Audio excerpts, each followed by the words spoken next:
Hello, everyone. Welcome to another episode of Onion Soup. And today I'm truly excited to talk to our guest. Her name is Miss Joanna, and she's a hypnotherapist. And her organization, her company is called the Mind Healing Guide. Tell us a little bit about yourself and what you do. Hi, thank you so much for having me. What I do, I am a hypnotherapist, I'm a medium, and a quantum code channeler, and I'll explain later what that is. And my company is Mind Healing Guide, and one of the things that I do, hypnotherapy and also mediumship, because I am a medium, but I combine the both, so it's very unique. I could just, explain really quickly, basically, kind of like I go about things, if you like.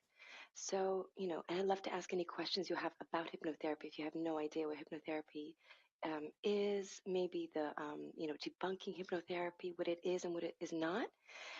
But so the way that I work, right, is I have clients that come to me that have some kind of issues. Let's say it's a career issue. They don't know what they want to do with their, career or their lives, or a relationship issue, anything. Because the thing is, the reason why those kind of issues kind of stem back is they stem back from our past, clearly.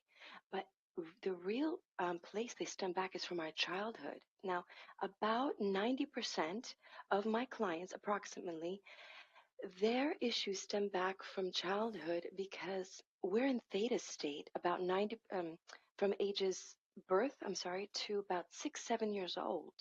So we record everything. We're like sponges. You know how they say, like, you probably heard people say, oh, my child's like a sponge, because we actually are. So we absorb everything in our environment. Imagine that. So when you get to an adult, all you ever known is the life that you were given as a child. That is your truth. So your truth is everything that you've seen. And as you get to be an adult, maybe things are not serving you the way that they should. Maybe the relationship you had maybe with parents or the people around you, or how you viewed life. So fast forward, when you get to an adult and you have some issues, usually people actually don't realize that the issues stem back from their childhood. Actually, more than half the time, people have no idea. They just think that there's something wrong with them. There's nothing wrong with them, really. So what happens is I have a client come in. We go over about three topics they like to go over. And then, I just kind of tell them how I work. My process is a gentle process. It's kind of like talking to, a child. Not like, in the child words, but just gentle process of helping guide them as a child, going regressing them back to a past wound. I go gently and I allow the soul to guide me, because that's how it should be. The soul knows. The soul knows where to go. I'm just the guide to kind of, maneuver you through your subconscious mind, the inner workings of your soul. So when we go to your subconscious mind, in hypnotherapy, that's what we go to. The theta state is basically between the awake and asleep. And you're like in this sandwich space where you're neutral. It's like meditative, right? You're neutral to the outside, thoughts. That's it. And that's where we're able to get to the core of the healing, because you don't have any judgment about anything. You're an observer of the situations, and we're just extracting the lessons, why it happened, the clarity from it, and then the healing comes. And I just love what I do so much. And I've seen so many like immense changes in my clients, from little ones. When they come to me, sometimes the client would come to me and they'll go, Joanne, this is fantastic. I feel amazing. I feel wonderful. And I feel the difference, but they don't really have the effect until when I follow up with them like a month later or 2 months later. They go, wow, let me tell you what happened. Like, it trickles down, right? So it's like sometimes you don't get the result right away, but sometimes it takes weeks or months for the healing, and they tell me, like, 3 months, 4 months later, hey, Joanna, by the way, they message me, send me a message saying, oh, I have the relationship, or this worked out, or I have my career, or suddenly I have all these clients, you know, um, and it's incredible. I can keep talking about what I do, my steps, but tell me if you have any questions for me. Do you want Yeah, anything about honestly, hypnotherapy? um, my biggest question is we've had hypnotherapists on before and we've had mediums on, but I would have to say you're the first that does both. So how do you implement both practices into one? Oh, that's such a great question. Thank you for asking me that. because I'm a medium, the way that I want to work, and it's actually kind of, I don't want to say I'm the first, but basically is like I see the spirits and they come to me. So before the session, I actually had somebody for you that I'll tell you after the show. um, and when I get it, I kind of go blank, so I have to kind of regroup my thoughts. So when I have the spirit, including pets that come in, and they're really here for you. Hold on, I have to kind of like block them. Sorry. When I have an individual or a pet come in, I know they're here, so I tell the client, are they open to having them in the session? Meaning, I'm not going to give the information. I can if they want me to, because I have a package deal, which I do mediumship. And I allow the client to also allow the spirit to actually come into their subconscious and talk to them because that's all it is. I want the client to see what I see. I want them to feel what I feel because that's where we are in humanity now. We're evolving because everybody's psychic. Everybody is intuitive. Everybody has these gifts, as they call it, as I do. You have these gifts. I was just born into this life to use it and utilize it the way that I am to teach others. So when the spirit, they agree. Most of the time, they agree. And when the spirit goes into their the dream state and actually converse with them, it's beautiful because after the session, they got what they needed. They asked them questions, including pets. I remember this one case not about a few weeks ago. I just loved it. It was one of my favorites. Is a pet. A client of mine had a dog that passed away in very not usual circumstances. It was very tragic, and she was very upset as to why had that happened. Was he okay? Was he mad at her? She didn't do anything, right? But she wanted to know that he's not mad at her and he's okay and everything's good. And in the session, he came into the session because he was here next to me. I felt his little paws on my lap, and I can't promise any spirit to actually come into the session, but I had a feeling that they would because they're right here next to me. So because the client allowed, she met him through the hypnosis session, actually saw the dog and came to her, and they embraced each other, and it was so beautiful because that's what I want. I want that client to see what I see and feel. And after the session, they got out of it like, wow. They're like, that felt really real. They told me, it's like, I don't know. I don't know how it works. I don't understand it, but wow, that felt absolutely real. And they're still kind of, like debating, like, how can that be? And how is that? Right. So that's how I work. I do both. I can do a a mediumship before the session starts, which I do. And then we get into it. And if they still want that individual or pet to actually continue to go into their session, they agree, it can. They can actually meet them through their session as well. So it's kind of like a both, Mm. I hope that answered it for you. Yeah, that's so cool. So that it's really interesting because oftentimes we talk about the energy field around each other. And when we start interacting with people, that's when we get that vibration and that vibe and that energetic force. So as a medium, to be able to connect that, take somebody to a subconscious state and then connect them to your energy field to the point where they can visually see something, that's just Yeah. beautiful. Do you ever or are you ever able to feel that energy connection, or what does that feel like for you? Yes. So I'm very sensitive, and I actually became more sensitive when I gave birth to my daughter. How that works, I don't know. But like when the spirit comes in, they physically actually touch me. Like I could feel poking, I could smell things, I sense things. And one of the things about the connection is, I'll give you an example. So I will add this actually to my packages that I do. I don't know even really what to call it, energetic healing exchange. Because what happens to me is, uh, let's say it's you or a client, and they have an ailment. Right before the session starts, we have a consultation. I kind of go over how I do things, their questions, but I could also feel in my body their ailments. And that's what happens with spirits. If a spirit comes in, how they show me how they passed away is they give me their symptoms on me. That's not a pleasant thing to have as a medium. I know other mediums get visions, feelings, but I actually get it on my body. I don't really like that part. It's just the way that I'm made, so I'm not gonna like block it because I used to block it, including the individual that came for you. Tell you later. So if I'm sitting in front of somebody, I just had a client the other day, and I felt burning in my chest. I was like, why do I have burning in my? It just burning in my chest, and they're like, oh yeah, I have what they say. I have a I can't even think of it now. What is that burning? The esophagus when they get that acid reflux. Mhm. And I'm like, well, yeah, no wonder why. Because I was like, I felt like almost like a heart attack, or like just the burning. And they said, yeah, I tend to have acid reflux. I was like, oh my gosh. I was like, let's work on that. Like, let's, if you'd like, let's kind of figure out where that's coming from. Because it's usually the thing is, any emotions that are not released get trapped into the body. That's how they become diseases if they're not treated over time. That's all it is. It's just energetic blockages, which is the emotions. All emotions are associated with the organs.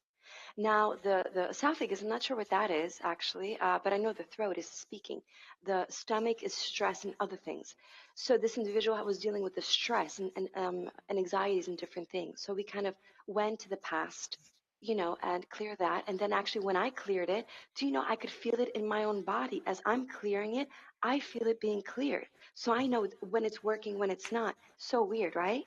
Um, and even before I talk to the client, like let's say in spirits come to me sometime during the day before I have that client. They'll give me messages, they'll talk to me, they'll let me know information, or give me their like energetic feeling of my body. They'll give me symptoms and signs. I'll smell things, and then I'll have the client, and I'll tell them.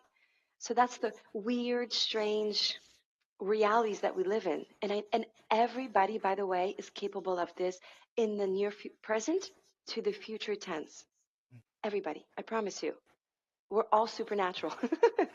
Wow. I have two questions. So the first question I have is, have you ever experienced something violent? Because if you're feelings people's, um, like what's happened to them physically, have there been any violent deaths that were really traumatic for you? Yes, yes, of course. Violent. Um, the thing is when spirit comes in, people die all kinds of ways, right? I don't want to say violent. So, like, I'll give you an example. I had a client, I can't think of how long ago. I think it was only like 2 or 3 weeks ago. And I forgot who it was, but that person who had passed away, they drown in the water, and I felt the symptoms, and suddenly I was like, like I felt like I was in this like spinning motion. I felt dizzy, and I'm like, what's going on with me, right?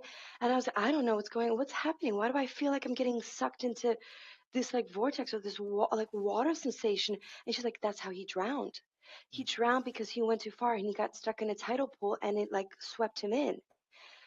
So but I don't feel the actual suffocation of it. I just feel the like sensation the moments before they passed. Or let's say if somebody got shot, I don't feel like I hear the noise, I hear the let's say, right? And I feel the sensation in the chest. Not that I'm actually being like say shot, but I feel like the pressure. Do you know what I mean? Like, and so I know what happened. So I don't actually feel, like it's a gunshot or something. I just like feel the impact, the emotions. And I think I block myself from feeling any, pain, or that's just that the way it is. But I do feel ailments, meaning if that person had trouble breathing, suddenly I felt like choking in my throat or something. Not that I'm actually choking, but I'm like, like I feel like it's harder for me to breathe. So I tell the client if I have, or there's something happen with their head, anything. I mean, it's across the board, right? So when you say violent, it's like, death is death, right? It's a part of life. The thing we all have in common is we all die, and we're all born and backwards. And then we're all born and we all die. We all have that in common, right? And I know for so many people, it's so scary to die because they don't want to go through pain. Of course, who wants to go through pain, right? Everybody's like, oh, I just want to die in my sleep, right? That's like that's like the thing, right? That I even want to. Like, so I just want one thing to say in closing to that comment is I'm here to help explain to people not to be afraid. Even if, let's say, the way that you actually designed your life to go, you actually know how you're going to go, which is kind of crazy. It's like the end point, you have chosen how you're going to go. This is what I believe. This is what the angels and guides tell me. And even if it seems to be a little impactful, I don't like to say traumatic. I don't use that word. Just impactful. Just remember that we are infinite beings. The reason why I chose certain scenarios is not to go through torture or through pain. It's just for experience, for a higher purpose. And it's so hard to say when it's really beautiful, good feeling stuff is easy to say, right? But when it's heavy stuff, that's so hard to even talk about, you know? But just remember that there's a purpose and a reason for it all. It's so interconnected from your past lives to your present and your future lives. Uh, and we can go really deep into it, but I don't know how much time we got. Wow, I love that. We're actually going to take a really quick word from our sponsors, but yes, I want to go deeper directly into that when we get back. Sure. Okay.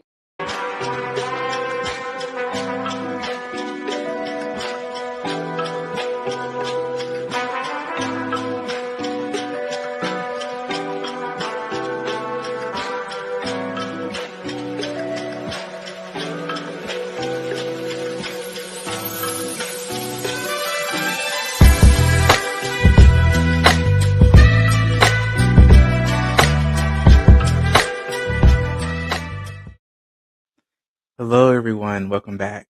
So, before we left, we touched on past lives, not judging things that come into our lives as good or bad. And we also touched on not being afraid. So, I guess first, how do we get over this sense of fear and impending doom? So, my best suggestion is because I could do is just be a guide and suggest is that I think unraveling the mysteries of what, it is all about. What is fear? Fear is the unknown, right? What's going to happen to me? How's it going to feel? And of course, pain. Kind of fear ties with it just in this scenario is pain, discomfort. you know, because nobody wants to go through pain, and most people don't. At least, let's say there's small exceptions, right? But just generally speaking, the most average person, they don't want to feel, the pain and the hurt and the fear. So when we just kind of understand at the core point that we are not our bodies, we are energy beings here. You are not your body. You are just an energetic being experiencing life, and we go on. If you believe that or not, that is absolutely up to you and your soul and your evolution in your life. But is more than what you think, and I think once we kind of understand that, and just even just thinking the idea that the soul goes on, and that's a relief right there, going, you know what, no matter what happens to me, my soul is going to go on. And the question is now, where does it go? What I can say as a medium is what I see. Now, what I see, I'm a healthy skeptic. Let me tell you, when I started being a medium, I just kept saying, no, no, no, I don't believe it. I need proof. Show me, tell me, and give me proof, and I'll believe. That's me. That's just me. And that's why I'm made the way I am. And I'm here to express into the world what I see because I am a total healthy skeptic. So, in regards to that, when I see the spirits, and I see the, and the angels and the guides come to me and tell me all this information. They give me the proof, the proof, constant proof that I know there's another world after this. There's an afterlife, and there's love and peace and clarity and healing.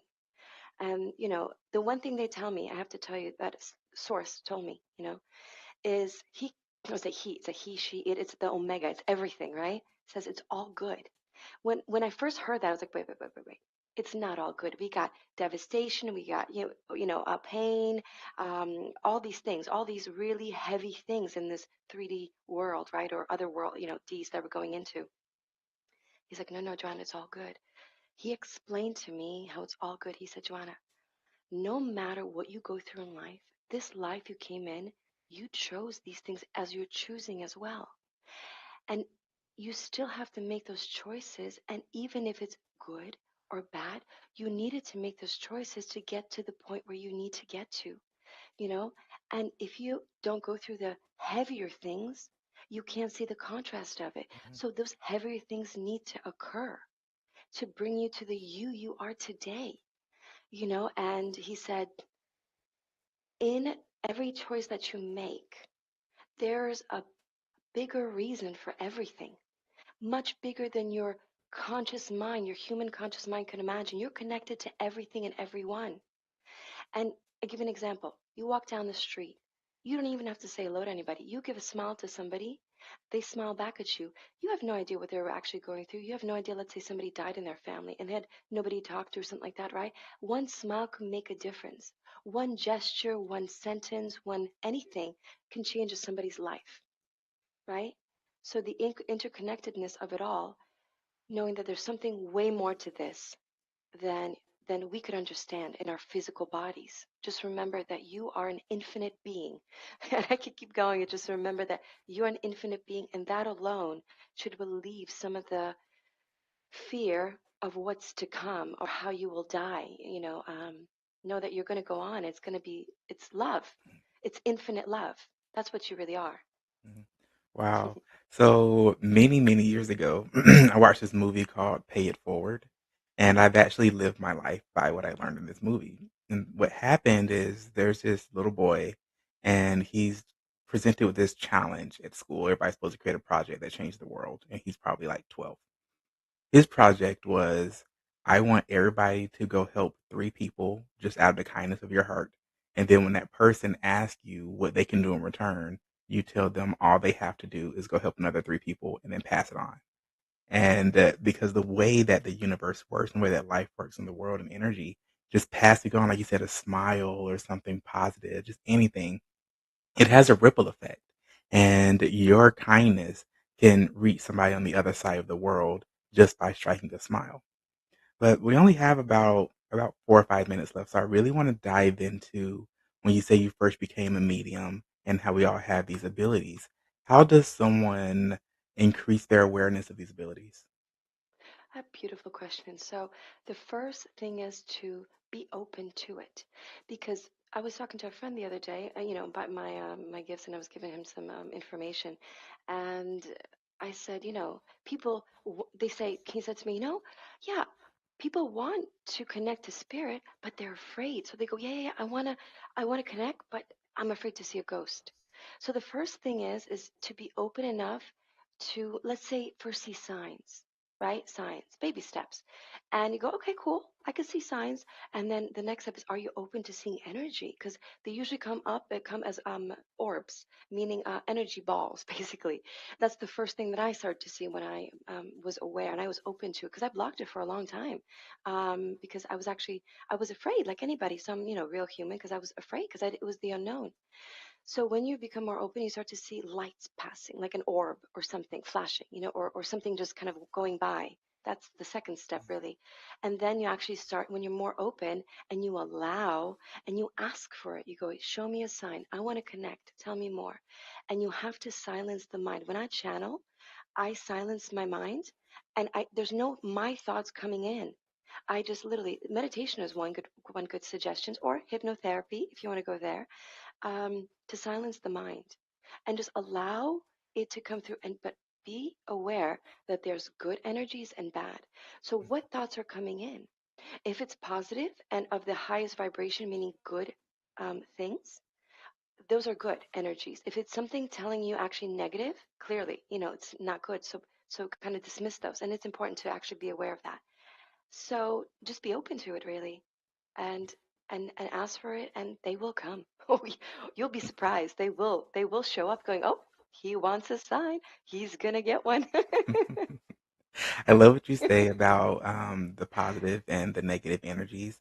And I try to explain that to people because when we start talking about metaphysics and spirituality, inevitably, as my dad says, it's a part of the conversation, but it's not the main topic. We have to talk about the negative as well. And what I tell people is that if it doesn't feel expansive, if it doesn't feel warm, if it doesn't feel loving, then just politely look the other way. Just like you would invite that into your physical life, just don't invite that into your spiritual. Beautiful. Exactly. Exactly. Same thing. It's like the physical world and the energetical is really similar. The only difference is, like, people call it's invisible. It's only invisible because we're ascending to the higher D's, and I see them, and you're going to start to see them at your own time, and so many other people on the globe, and you're going to see there's going to be a shift. Like, I know a lot of people are channeling. Maybe it's more common now when you hear channeling, right? You're like, oh, I know what that is. I've heard about that. And you see more people, and you're going to actually see more people seeing spirits and orbs and unique phenomena, which I'll come back on your show another time. Then just talk about the really unique phenomenon that I've been seeing. That's really, I don't say strange. Only it's only strange because it's the unknown, and it's time to discuss it. Not today, another day. Oh, that sounds really exciting. Yeah, so definitely have to have you back on. And we have about a minute left. Is there anything that you want to leave the audience before we go? Sure. Just words of wisdom. Let's say the only one that they're telling me is like whatever kind of is channeled to me, I say it because then maybe to your audience, it's just about not having any feelings of guilt or shame in taking action or not taking action. There's so many things in our lives that we have that we kind of blame ourselves, and that burden, that heaviness gets carried on in our present day. It doesn't matter when it happened. It could be from childhood, adult, it doesn't matter. And we carry that with us. I shoulda, coulda, woulda. We have to accept everything that we have done, really, and understand that it has a reason for doing. And you always have time to go to somebody, even if they're alive or deceased. You can actually go to a medium and actually talk to the spirits to maybe apologize or send a message or something saying, hey, it's been 10 years. I just want to get this off my chest, whatever the case is, or just write a letter to yourself if you don't want to. If they're not living and you don't want to contact a medium, a trusted one at least, or you can contact me. But write a letter and burn it. Like maybe you heard that or something. But the thing is, if those emotions are not cleared, they go into the body and they create diseases. Like for me, I'm super duper like healthy because I release those. From exercise to dancing to singing, anything that's a positive release. People need to release those emotions, that burden they carry inside. That's my word of wisdoms for today. Well, I love that. I love that so much. I actually do the same thing. I like to sing and I love to cook. And that's Oh, one of the good. best ways that I like to put out my emotions and just be, honestly. Well, I want to thank you so much, Joanna, for coming on. And I want to thank everybody for watching this episode of Onion Soup. I will talk to you all later. Until next time. Bye. Thank you so much. Bye bye.